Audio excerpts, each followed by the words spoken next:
Se soffri di dolore cervicale o hai qualcuno conoscente che soffre di dolore cervicale, fagli fare questo esercizio, fai questo esercizio con me in questi pochi minuti che siamo assieme. È un esercizio che useremo attraverso la stimolazione del nervo vago e in particolare attraverso l'uso dei nostri occhi, qualcosa di totalmente inedito.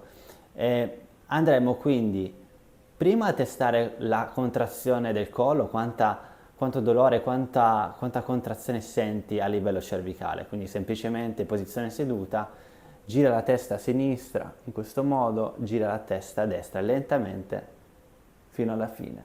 Nota quanto riesci a girare la testa e quanto dolore, quanta contrazione senti da 0 a 10, ok? Sia a sinistra che a destra.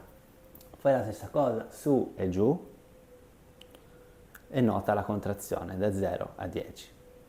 A questo punto siamo pronti per fare l'esercizio. Ti sdraierai adesso o dopo questo video a terra, senza cuscino, con le braccia e le mani legate in questo modo dietro la nuca, ok?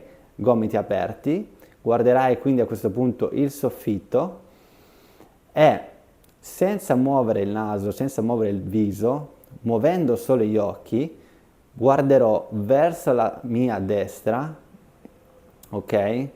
Io adesso sto facendo questo esercizio da seduto per farti vedere, quindi posizionerò i miei occhi, semplicemente i miei occhi, non il mio viso, verso l'estrema destra, rimarrò lì su un punto comodo e rimango semplicemente a respirare in modo calmo e lento su quel punto. A quel punto 60 secondi sono passati, ritorno in posizione neutra, chiudi gli occhi, faccio un respiro profondo dal naso, rilasso dalla bocca. Stessa cosa, passati quindi adesso i primi 60 secondi, faremo la stessa identica cosa per sinistra o a destra, dipende da dove avevi iniziato. Quindi 60 secondi su una posizione comoda estrema a sinistra, respiro tranquillo e chiudi gli occhi dopo 60 secondi.